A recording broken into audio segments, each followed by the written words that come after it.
I'm a member of Gen Next, now called Alder, www.alder.co, a community of leaders who are committed to living a legacy that makes the country freer and better for future generations. For the past 20 years, we have gone on several annual international trips with the goal of understanding other cultures, meeting top business and government leaders, and broadening our perspectives. In 2015, we participated in a World War II review trip, curated by the Stephen Ambrose Historical Tours, the author who wrote Band of Brothers, among other works. We wanted to hear from some of his interviewees firsthand and see where a few of these historical events took place. This trip was truly one of the most incredible experiences of my life. During our time in Europe, I was overcome by the reality of war, by seeing firsthand where battles were fought and where men risked their lives for a sense of nationality and justice.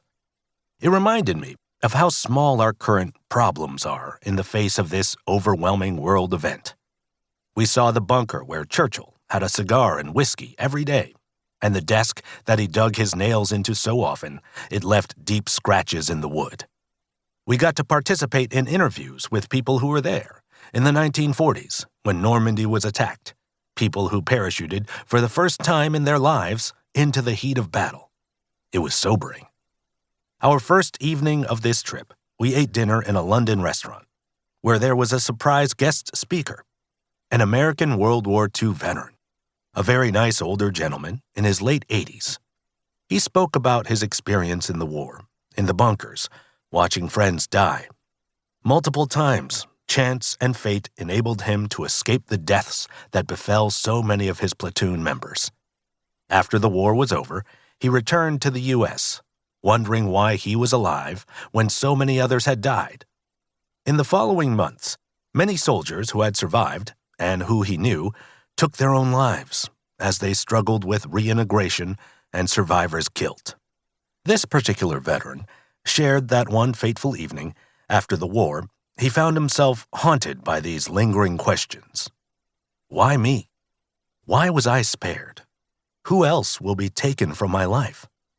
If there are no answers, why should I continue to believe my life, or any life, has meaning?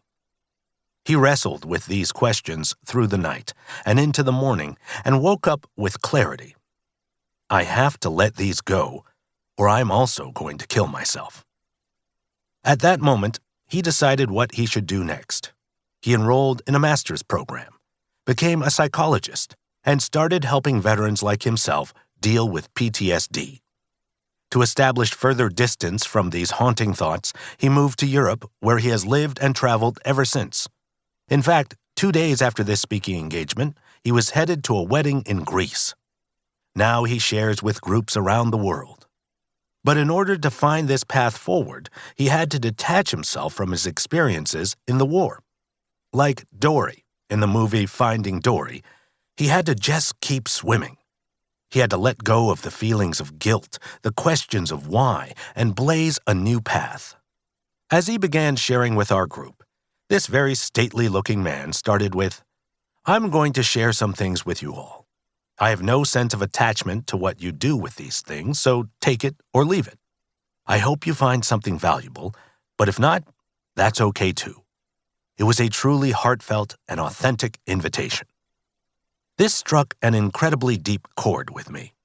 Here was a distinguished, accomplished man with an incredibly self-aware and detached perspective. It wasn't that he didn't want to have an impact on us, but he was not attached to a particular outcome.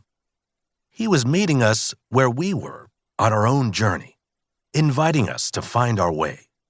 And I thought it must be incredibly freeing to not be attached to an outcome, to share your own story so unselfishly and unprotectively. Our group proceeded to have an incredible trip from London, across the English Channel, to Normandy, Paris, and eventually Germany, learning, experiencing, and absorbing through all of our senses, much more impactful than the simple reading I had done back in high school and college.